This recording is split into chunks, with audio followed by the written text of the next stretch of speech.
Hey guys, welcome to Passbook. This is Yogesh और एक बार फिर से हम यहाँ पर जुड़ चुके हैं पासबुक के प्लेटफॉर्म पर आपके सामने केमिकल रिएक्शंस एंड इक्वेशन का अगला अमेजिंग पार्ट लेकर। तो क्या आप एक्साइटेड हैं? जल्दी से पासबुक के चैनल को अगर अभी तक सब्सक्राइब नहीं किया, सारे के सारे स्टूडेंट्स एक बार सब्सक्राइब कर देंगे, इस क्लास को शेयर कर दीजिए और साथ ही साथ मैं आपको बता दूं क्लास को लाइक तो अभी के अभी कर दो, क्योंकि क्लास आपको बहुत पसंद आने वाली है। आज की क्लास कुछ खास है, क्योंकि ना सिर्फ हम डिस्कस करेंगे कैरेक्टरिस्टिक्स ऑफ केमिकल रिएक्शन को, बल्कि साथ ही साथ सीखेंगे सबसे इंपॉर्टेंट टॉपिक इस चैप्टर का, that is how to balance a chemical equation. ठीक है, चलिएगा तो फिर शुरुआत करते हैं आज की क्लास की एंड हियर वी गो।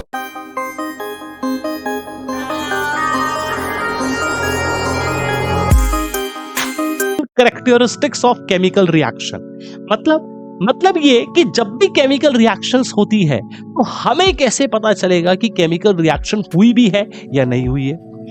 इसको जानने के लिए कुछ पॉइंट्स को हमें यहाँ पे नोट करना पड़ेगा। जब भी केमिकल रिएक्शन होती है ना, तो सबसे पहला फीचर क्या आता है स्टूडेंट? गैस का एवोल्यूशन होता है। कोई भी केमिकल रिएक्शन होगी तो सबसे पहले ऐसा हो सकता है कि उसमें गैस जो है वो इवॉल्व आउट हो जाए। ऐसा हो सकता है स्टूडेंट प्रेसिपिटेट बन जाए। प्रेसिपिटेट क्या होता है स्टूडेंट? इनसॉल्युबल सब्सटेंस होता है। क्या होता है? Insoluble substance. मैं आपको दिखाता हूं क्या होता है प्रेसिपिटेट। सिंपल सी बात है, देखो प्रेसिपिटेट का मतलब अगर आपको समझना है, आपको पता है स्टूडेंट, अगर हम बात करते हैं, ये हमारे पास है एक टेस्ट ट्यूब, ठीक है, मान के चलते हैं कि इसके अंदर पानी भरा हुआ है और हमने इसमें मिट्टी डाल दी। क्या डाल दी? मिट्टी। तो आपको पता है कि जो सैंड होगी ना, मैं आपको एक एग्जांपल देके समझा रहा हूं कि प्रेसिपिटेट का मतलब क्या होता है। जो सैंड होगी ना, वो डिसॉल्व नहीं होगी, नीचे सेटल हो जाएगी। इसी तरीके से हमारे इस पूरे चैप्टर में, इनफैक्ट पूरी केमिस्ट्री में, हमारे प्रेसिपिटेट बनते हैं। तो प्रेसिपिटेट का सिंपल सा मतलब निकल कर आता है, प्रेसिपिटेट का मतलब होता है स्टूडेंट इनसॉल्युबल सब्सटेंस। वो सब्सटेंस का बनना जो कि इनसॉल्युबल है, मतलब घुलनशील नहीं है, मिक्स नहीं हुआ है, उसी को हम प्रेसिपिटेट कहते हैं। ठीक है, और क्या मतलब होता है? और कौन कौन से चेंजेस होते हैं सर, ये भी बता दीजिए। बिल्कुल डिस्कस करेंगे और कौन कौन से चेंजेस होते हैं। देखिएगा, जब भी केमिकल रिएक्शन होता है ना, तो उसके स्टेट में चेंज आता है। चेंज ऑफ स्टेट होता है। स्टेट का मतलब क्या है? कर्नाटका से तमिलनाडु? नहीं, स्टेट वो वाला स्टेट नहीं जो आपने एसएसटी में पढ़ा है। स्टेट का यहां पर मतलब है बेसिकली सॉलिड, लिक्विड और गैस के बारे में हम यहां पर बात कर रहे हैं। मतलब ऐसा हो सकता है कि जब भी केमिकल रिएक्शन हो तो सॉलिड जो स्टेट था वो किस में कन्वर्ट हो गया? लिक्विड में। लिक्विड किस में कन्वर्ट हो गया? गैस में। या गैस का कन्वर्जन आपको देखने को मिलेगा लिक्विड में, या लिक्विड का कन्वर्जन देखने को मिलेगा या सॉलिड में, या सॉलिड टू गैस, या गैस टू सॉलिड। इस तरह के जो स्टेट्स हैं वो आपके चेंज होंगे। स्टेट ऑफ मैटर, ठीक है, हमारे यहाँ पर चेंज होंगे। और क्या चेंजेस आते हैं? तो टेम्परेचर में चेंज आता है। ठीक है, मान के चलते आपने केमिकल रिएक्शन कैरी किया लैब में, आपके पास टेस्ट ट्यूब थी, आपने दो सब्सटेंसेस को मिक्स किया और फिर टच कर दिया। मतलब करना मत, disclaimer, do not try this. ठीक है, तो आपको पता चलेगा कि जो टेस्ट ट्यूब है वो बहुत ही हॉट हो चुकी है, गर्म हो चुकी है। इसका मतलब है टेम्परेचर में इंक्रीज आया है। ऐसा भी हो सकता है स्टूडेंट कि कलर में चेंज आ जाए। आपने कैरी किया केमिकल रिएक्शन और कलर बदल गया। बेसिक अगर हम बात करें तो ये सारे के सारे वो चेंजेस हैं जो होते हैं जिससे हमें पता चलता है कि केमिकल रिएक्शन हुआ है। इन सबके एग्जांपल्स भी पढ़ने हैं लेटर ऑन, जब हम बात करेंगे अलग अलग तरह के केमिकल रिएक्शंस के, तब हम एग्जांपल्स को भी बहुत अच्छे से कवर अप करेंगे। अभी हम basic understanding of the concept पे यहाँ पर हम बेसिकली फोकस कर रहे हैं। और मैं आपको बता दूं, इस टाइम पे आप वन शॉट तो नहीं देख रहे ना। वन शॉट का टाइम नहीं है ये। वन शॉट होता है रिवीजन के लिए। भी क्या है, अभी आपको बेसिकली अपने कॉन्सेप्ट्स पे बिल्ड करना है। आपको कॉन्सेप्ट्स को डीप डाइव इन करके समझना है, ताकि आप बेसिकली जो मेन पॉइंट है उसको समझ पाए। क्योंकि अब आपको पता है बोर्ड के एग्जाम्स जो हैं वो डेफिनेटली टफ होने वाले। लास्ट ईयर के एग्जाम आपने देखे ही हैं। तो बेसिक पॉइंट को समझ जाइएगा। जितनी जल्दी आप कॉन्सेप्ट को क्लैरिटी लाएंगे, उतने जल्दी आप हर एक तरह के क्वेश्चन को अटेम्प्ट कर पाएंगे। सर इतने सारे चेंजेस हो रहे हैं, याद कैसे रखें? बिल्कुल देखो, याद करने की ट्रिक बता रहा हूं मैं आपको। जीपीएस इन सिटी, मतलब जीपीएस का हम यूज करते हैं सिटी के अंदर। अब जीपीएस को कैसे यूज करते हैं देखिएगा भाई। इस ट्रिक के अंदर जी का मतलब क्या है? यहां पर गैस। ठीक है जी। पी से क्या आ गया स्टूडेंट? प्रेसिपिटेट। एस से क्या आ गया? स्टेट। सी से क्या आ गया? कलर। और टी से क्या आ गया? टेम्परेचर। तो ये आ गई आपकी ट्रिक। इन सब चेंजेस को याद करने की सिंपल सी बात है। ट्रिक क्या है? गैस, प्रेसिपिटेट, टेम्परेचर, कलर और स्टेट में चेंज आता है आपका। तो इस ट्रिक से आप इजीली याद कर सकते हैं, बाकी आप अपनी भी ट्रिक बना सकते हैं, नो इश्यूज एट ऑल। ठीक है, चलिए आगे चलते हैं और मूव करते हैं to another very very beautiful concept, and that is the concept of balancing the chemical equation. मैं आपको बता दूं, काफी स्टूडेंट इस कॉन्सेप्ट में के हैं, क्योंकि इस टाइम पे जैसे ये कॉन्सेप्ट आता है उनको लगते हैं बड़े बड़े झटके, क्योंकि हमने बेसिक्स पे काम नहीं किया। बिल्कुल बेसिक्स से समझेंगे, दिल थाम के बैठिएगा, क्योंकि वो टॉपिक आने जा रहा है जो काफी स्टूडेंट का डाउट रह जाता है इस चैप्टर से, कि केमिकल इक्वेशन को बैलेंस कैसे किया जाता है। तो आइए समझते हैं। बिल्कुल अपने साथ एक नोटबुक और पेन लेकर बैठिएगा और साथ साथ बैलेंसिंग करेंगे। आज मिलकर साथ साथ बैलेंसिंग करेंगे। शुरू के 2-3 बैलेंसिंग करते हुए आपको ऐसा लग सकता है कि क्या हो रहा है मेरे साथ, बट जैसे ही आप इसको करना शुरू करेंगे तो आपकी स्पीड बढ़ जाएगी और आपको मजा आने लगेगा बैलेंसिंग करने में। Are you ready? क्या आप सभी तैयार हैं? तो आइए शुरू करते हैं सबसे पहले बैलेंसिंग को। सबसे पहली इक्वेशन मैं आपको दे रहा हूं बैलेंस करने के लिए, और शुरू में मैं आपकी हेल्प भी कर रहा हूं ताकि आप कॉन्सेप्ट को समझ पाएं और देख पाएं। देखिएगा, सबसे पहले इक्वेशन आ गई है, carbon plus oxygen gives CO2। Concept को समझेंगे। देखिएगा, कार्बन के साथ कुछ नहीं लिखा, इसका मतलब यहां पर 1 लिखा है। यहां पर क्या लिखा है स्टूडेंट? यहां पर 1 लिखा है। सिंपल सी बात हम यहां पर देखते हैं, अगर यहां पर 1 लिखा हुआ है, यहां पर 2 लिखा हुआ है, तो इसका मतलब ऑक्सीजन के कितने एटम्स है? ऑक्सीजन के हमारे 2 एटम है। देखो, कार्बन के कितने एटम है? 1। यहां पर भी कार्बन के कितने एटम है? 1। ऑक्सीजन के कितने एटम है? 2। यहां पर भी ऑक्सीजन के कितने एटम है? 2। इसका मतलब क्या हो गया? ये इक्वेशन ऑलरेडी बैलेंस्ड है। एग्जामिनर ने गूगली फेंक दी, तो ऐसा मत करना कहीं पता चले आप इसको बैलेंसिंग करने लग जाएं। ठीक है, कभी कभी ऑलरेडी बैलेंस्ड इक्वेशन आ जाती है और आपने उसको बैलेंस करके क्या पता अनबैलेंस कर दिया हो। ठीक है, तो ऐसे मत कर देना, बात को समझना। कैसे नोट करते हैं? तो जो यहाँ पे नंबर लिखा होता है ना, उससे हम इसको नोट करते हैं। एक और एग्जांपल देता हूं, बहुत क्लासिक एग्जांपल है। देखिएगा, हम बात कर रहे हैं magnesium plus oxygen gives MgO, magnesium oxide. ठीक है, बात समझिएगा। देखो, ध्यान से देखना है। यहां पर मैग्नीशियम के कितने एटम है? 1। यहां पर भी कितने? 1। मतलब मैग्नीशियम दोनों साइड पे बैलेंस्ड है। ऑक्सीजन के कितने हैं? 2। लेकिन यहां पर कितने हैं? 1। मतलब ऑक्सीजन अनबैलेंस्ड है, ऑक्सीजन को बैलेंस करना है। तो ऐसा मत करना कि यहां पर 2 लगा दो, नीचे 2 नहीं लग। याद रखिएगा, नीचे कभी भी यहां पर एटम नहीं लगते हैं, सामने लगाइएगा, यहां पर 2 लगेगा। समझिएगा, यहां पर 2 लगने का मतलब है 2 ऑक्सीजन के एटम, 2 मैग्नीशियम के एटम हो गए। यहां पर मैग्नीशियम के एटम कितने थे? 1। तो यहां पर भी कितना लगाना पड़ेगा? 2, और ये केमिकल इक्वेशन क्या हो जाएगी? बैलेंस्ड। सिंपल सी बात समझिएगा। कैसे बैलेंस करते हैं केमिकल इक्वेशन को? इससे आसान तरीका नहीं हो सकता। बिल्कुल भी कुछ भी करने की जरूरत नहीं है, सिर्फ थोड़ा सा यहां पर जोर देना है, थोड़ा सा, वो भी थोड़ा सा। देखिएगा कैसे बैलेंस होता है, और एग्जांपल देता हूं आपको समझाने के लिए। देखिएगा, बिल्कुल प्योर एग्जांपल लेंगे, बहुत ही सिंपल सबसे पहले, ताकि आप कॉन्सेप्ट को समझ पाए। H2 plus O2 gives H2O। H2 plus O2 gives H2O। देखो, हाइड्रोजन के कितने एटम है? लेफ्ट साइड पे देखो, 2 एटम है। यहां पर भी कितने हैं? 2। ऑक्सीजन के कितने हैं? 2। बट यहां पर कितने हैं? 1। कितने हैं? 1। तो ऐसा मत करना यहां पर 2 लगा दो सर, नहीं। ऑक्सीजन को बैलेंस करने के लिए 2 यहां पर लगेगा। इसका मतलब हो गया, हाइड्रोजन के तो 4 हो गए, ऑक्सीजन के 2 हो गए। यहां पर हाइड्रोजन के 2 थे, तो हम यहां पर 2 लगा दें। देखो, बैलेंस हो गया। हाइड्रोजन के 4, इधर भी 4, ऑक्सीजन के 2, इधर भी 2, बैलेंस हो गया। और दिखाते हैं एग्जाम्पल, सबको करके दिखाओगे? अब लो, इसको बताओ, इसको कैसे करते हैं। सपोज आ जाए आपके पास, एक और एग्जाम्पल लेते हैं, बहुत सिंपल सा एग्जाम्पल ले लेते हैं। S plus O2 gives SO2। ये लो, और सिंपल एग्जाम्पल लो, SO2 आ गया। देखो, सल्फर के कितने हैं? 1। यहां पर कितने हैं? ऑक्सीजन के 2। यहां सल्फर देखो 1, ऑक्सीजन 2। मतलब इस इक्वेशन के अंदर छेड़छाड़ नहीं करनी है, ये ऑलरेडी बैलेंस्ड है। ये इक्वेशन क्या है स्टूडेंट? ये इक्वेशन आपकी ऑलरेडी बैलेंस्ड इक्वेशन है। बात आ रही है समझ में? बताओ, बात आ रही है? अगर समझ में आ रहा है एक बार लाइक कर दो फटाफट से, बहुत जरूरी है। ठीक है, मोटिवेशन मिलता है आपके लिए और काम करने का। बहुत बढ़िया, बिल्कुल सही। चलो आगे लेके चलते हैं आपको, अगर आपको ये कॉन्सेप्ट क्लियर है तो। आगे का कॉन्सेप्ट क्या कह रहे हैं स्टूडेंट, और कुछ बैलेंसिंग देते हैं, थोड़ा सा टफ करेंगे और कॉन्सेप्ट को समझेंगे। ठीक है, देखो कॉन्सेप्ट क्या है। कॉन्सेप्ट कहता है, अगर सपोज ये इक्वेशन आ जाए आपके पास, ध्यान दीजिएगा, Zn plus H2SO4 gives ZnSO4 plus H2। ठीक है, ये इक्वेशन आ गई। बैलेंस कैसे करेंगे सर? देखो बैलेंस कैसे करते हैं, इंडिविजुअल एलिमेंट्स को ले लीजिएगा।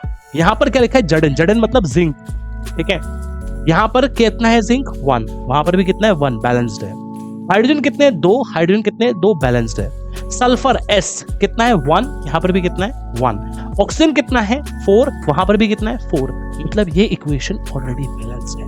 ये वाली इक्वेशन भी क्या हो गई, ऑलरेडी बैलेंस्ड हो गई। बिल्कुल सही है, ऑलरेडी बैलेंस्ड इक्वेशन है, ऑलरेडी बैलेंस्ड है। चलो बताओ, अब आप करके दिखाओगे? चलो ट्राई कर। AgCl ऐसे लिख दिया, सनलाइट की प्रेजेंस में टूट गया Ag प्लस Cl2 में। ठीक है, एक और इक्वेशन लिख देते हैं, AgBr सनलाइट की प्रेजेंस में टूट गया into Ag plus Br2 plus Br। चलो दोनों को बैलेंस कर दो फटाफट से, balance both the two equations. फटाफट फटाफट अपनी नोटबुक में जल्दी से दोनों को बैलेंस करो। बहुत ही प्यारी इक्वेशन, दोनों बैलेंस हो सकती है। देखिएगा, अगर हम इस इक्वेशन के बारे में बात करते हैं, यहां पर आप देख रहे हैं Cl है आपका 2, यहां पर Cl1 है, यहां सिल्वर Ag मतलब सिल्वर, यहां पर सिल्वर है 1। सिंपल सी बात है, सिल्वर तो दोनों साइड बैलेंस्ड है, बट क्लोरीन अनबैलेंस्ड है। क्लोरीन यहां पर 2 है, तो यहां पर हम 2 लगा सकते हैं, क्लोरीन बैलेंस्ड हो जाएगा। सिल्वर भी 2 हो गया, तो इस साइड पे भी क्या करना पड़ेगा, 2 लगाना पड़ेगा। सिमिलरली देखो नीचे वाली इक्वेशन, ये वाली इक्वेशन पे देखिएगा, ध्यान दीजिएगा, यहां पर Br2 है, तो यहां पर हम 2 लगा सकते हैं, और यहां पर सिल्वर को बैलेंस करने के लिए भी 2 लगा देंगे, बैलेंस हो गई।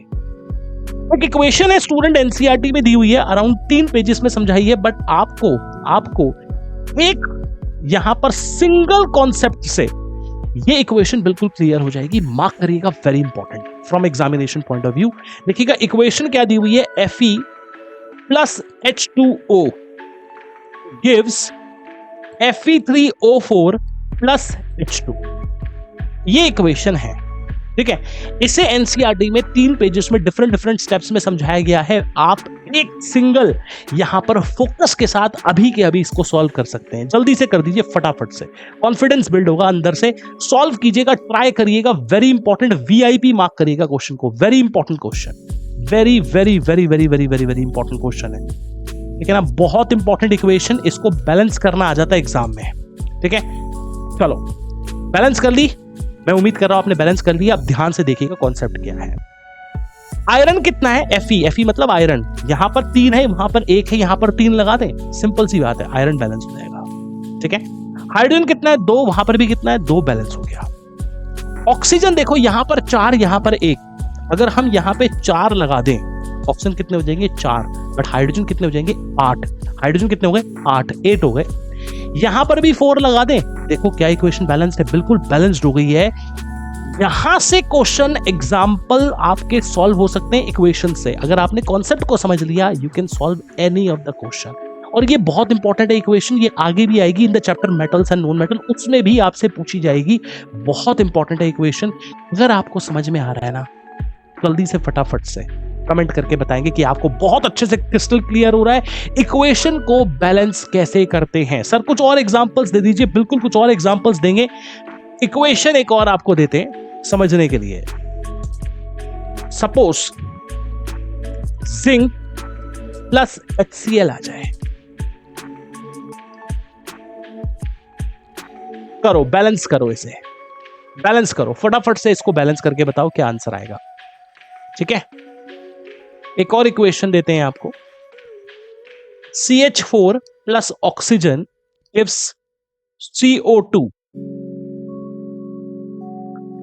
Plus water. CH4 मतलब मीथेन, मीथेन का यहाँ पे कंबशन हो रहा है ऑक्सीजन की प्रेजेंस में। ठीक, चलो बताओ फटाफट से आंसर। दोनों इक्वेशन को बैलेंस करके जल्दी से प्रैक्टिस करेंगे अपनी नोटबुक में। बैलेंसिंग बहुत इंपॉर्टेंट है, it's very very important to learn how to balance a chemical equation. देखो यहां पर जिंक कितना है, एक, यहां पर भी कितना है, एक। हाइड्रोजन कितना है, एक, वहां पर कितना है, 2, तो आपको यहां पर लगाना होगा 2। ठीक है, क्लोरीन कितना है, 2, क्लोरीन कितना है, 2। वाह, बैलेंस हो गया, सिर्फ 1 2 के लगाने से बैलेंस हो गया। कोई टेबल नहीं बनानी पड़ी, कोई डिटेल डिस्क्रिप्शन नहीं करना पड़ा, कोई ज्यादा नहीं सोचना पड़ा, बट दोनों साइड पे दिमाग लगाना पड़ा एक बार एनालिटिकल ब्रेन से। देखिएगा कार्बन कितना है, 1, यहां पर कितना है, 1। ऑक्सीजन कितना है, 2, यहां पर कितने हैं, 2 और 1, 3 ऑक्सीजन है। ध्यान से देखिएगा, यहां पर ट्विस्ट आने वाला है कहानी के अंदर। हाइड्रोजन कितने हैं, 4, यहां पर कितने हैं, 2। सबसे पहले हाइड्रोजन को बैलेंस करने के लिए यहां पर 2 लगा दे, तो लगा सकते हैं। हाइड्रोजन 4 हो गए, वहां पर भी 4 हो गए। देखो ऑक्सीजन कितने हो गए, ऑक्सीजन 2 यहाँ है, 2 यहाँ है, दोनों के काउंट करना, एक के मत काउंट कर लेना, दोनों के काउंट करके 4 आ गए। यहां पर भी 2 लगा लोगे, बैलेंस हो जाएगी। अच्छी इक्वेशन है, प्रैक्टिस कीजिएगा। अच्छी इक्वेशन है, प्रैक्टिस कीजिएगा।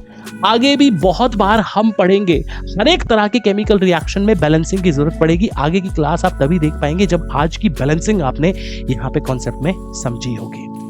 तो मैं उम्मीद कर रहा हूं कि आपको बैलेंसिंग का टॉपिक बिल्कुल क्रिस्टल क्लियर हो गया है और आपको समझ में भी आ गया है कि बैलेंसिंग कैसे करते हैं। अगर समझ में आ गया है, फटाफट से इस इक्वेशन को बैलेंस कर देंगे। CH4 plus Cl2 gives CCl4 plus HCl। कुछ नहीं करना, कोई कंफ्यूजन नहीं है। कार्बन 1 है, कार्बन 1 है। हाइड्रोजन 4 है, हाइड्रोजन 1 है। सबसे पहले हाइड्रोजन को बैलेंस करने के लिए यहाँ पे 4 लगा दे। क्लोरीन कितने हो गए, 4। क्लोरीन कितने हो गए, 4। यहां पर क्लोरीन कितने हैं, देखो ध्यान से देखो, 4। तो टोटल क्लोरीन कितने हो गए सर, टोटल क्लोरीन हो गए 4 + 4 8। तो यहां पर कितना लगेगा, यहां पे लग जाएगा 4। क्यों, क्योंकि 4 × 2 क्या हो जाता है आपका 8। क्या ये इक्वेशन बैलेंस है, एक बार चेक करेंगे। Carbon carbon, hydrogen 4, hydrogen 4, chlorine total कितने हो गए, 4 यहां पर, 4 यहां पर, 8 यहां पर कितने हो गए, 8। इक्वेशन बैलेंस्ड है, इक्वेशन बैलेंस्ड है। ठीक है, कोई भी आपके मार्क्स नहीं काट सकता अगर आपने बैलेंसिंग द केमिकल इक्वेशन के टॉपिक पे कमांड बना ली। आपको बैलेंसिंग आ गई आज की क्लास से। मैं आपको पहले ही बता रहा हूं, कोई भी इस तरह से YouTube पे आपको नहीं करा रहा है। इस टाइम पे कोई भी आपको नहीं समझाएगा इस तरीके से, क्योंकि आपके कॉन्सेप्ट्स में जो बात बैठ गई ना, उसके लिए आपको टेबल भी बनाने की जरूरत नहीं है। सिंपल सा एक तरीका है और इसी से हम इसको रिप्रेजेंट करते हैं। तो स्टूडेंट्स, अगला टॉपिक आ जाता है हमारा, how to make the chemical reactions more informative.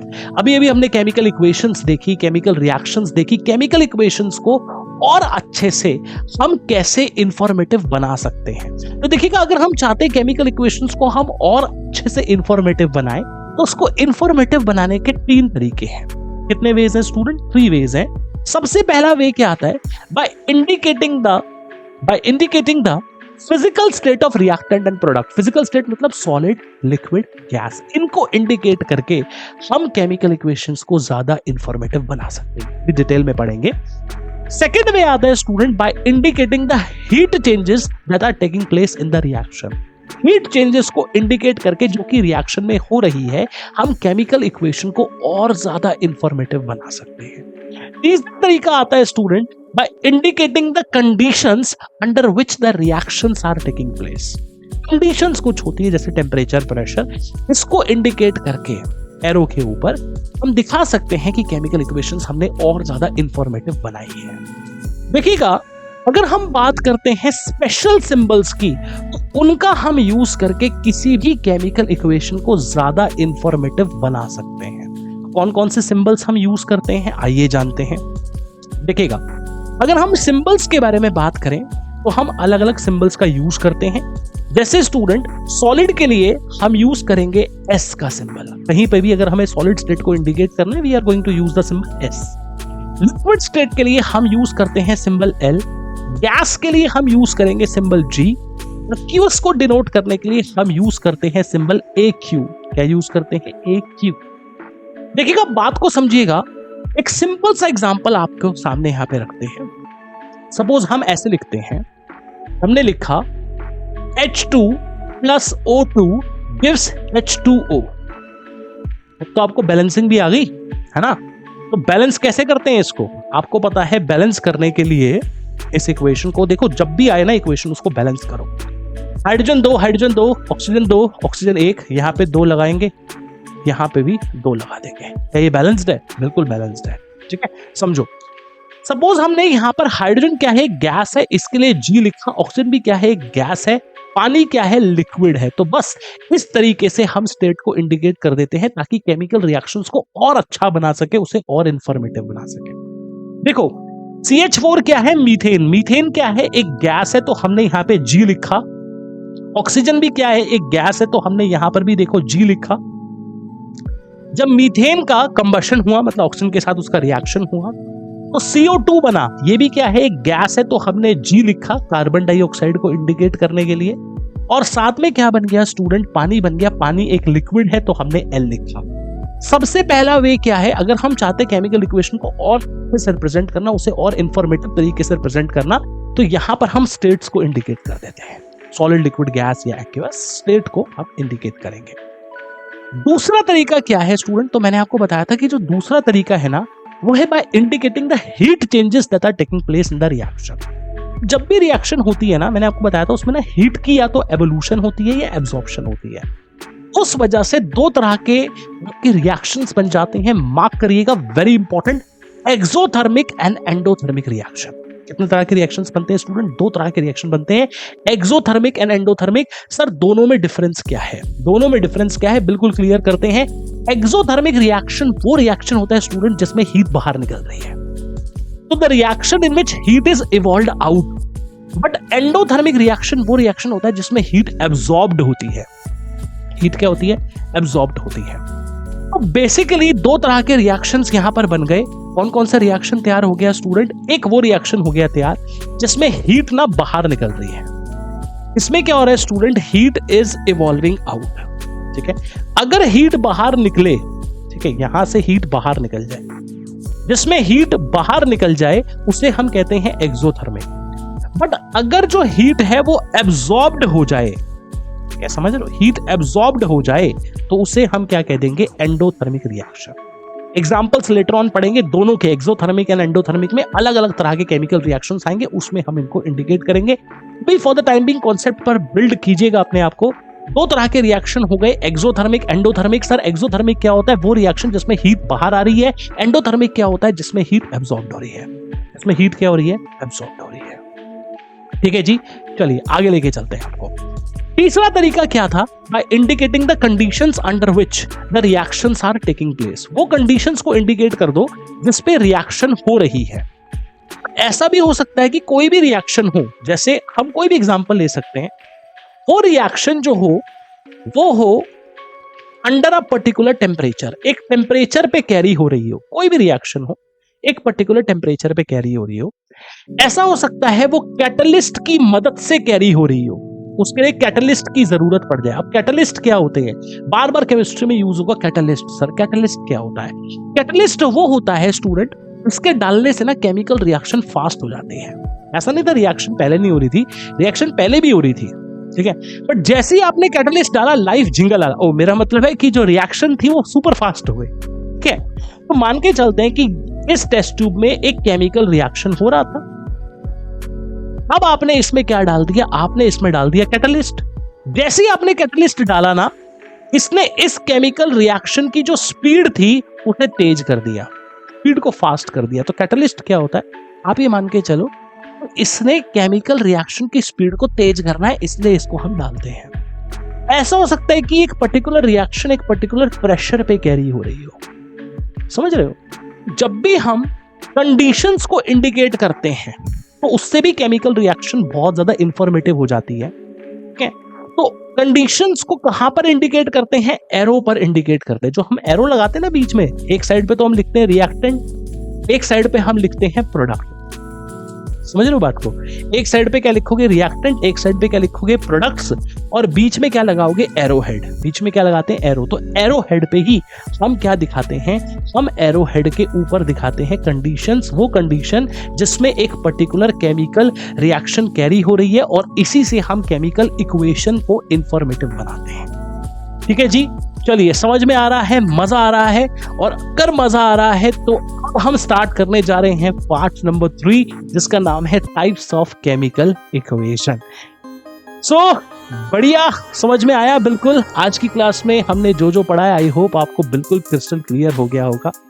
और अब हम पढ़ने जा रहे हैं अगला टॉपिक, जिसका नाम है types of chemical reaction. But मैं आपको बता दूं कि इस टाइप के साथ यहाँ पे लिखा है टू बी कंटिन्यूड, यानी कि इसे हम नेक्स्ट क्लास में स्टार्ट करेंगे। तो अगर आप चाहते हैं कि इसका आगे का पार्ट भी यहाँ पर आए, कमेंट बॉक्स में कमेंट करके लिख दीजिएगा यस वी वांट पार्ट 2। ठीक है, चलिए आज की क्लास में इतने डिस्कस करेंगे। उम्मीद करूंगा कि आपको क्लास बहुत अच्छी लगी है। बहुत अच्छी लगी है तो जल्दी से लाइक कर दीजिएगा क्लास को। फेसबुक के चैनल पे इस तरह के हर एक चैप्टर को हम छोटी छोटी वीडियोस में, छोटे छोटे एपिसोड्स में आपके लिए ब्रेक डाउन करेंगे, सो दैट आपको कॉन्सेप्ट बिल्कुल क्रिस्टल क्लियर हो जाए, और साथ में वन शॉट भी लेकर आएंगे। फॉर द टाइम बीइंग पढ़ते रहिएगा, स्टे मोटिवेटेड गाइस, स्वस्थ रहिए, एंजॉय कीजिए अपनी लाइफ को टू द फुलेस्ट, एंड मिलते हैं आपसे अगले पार्ट के साथ। This is Yogesh signing off, bye bye, take a very good care of yourself, and yeah guys, do not forget to convert your worry time into study time.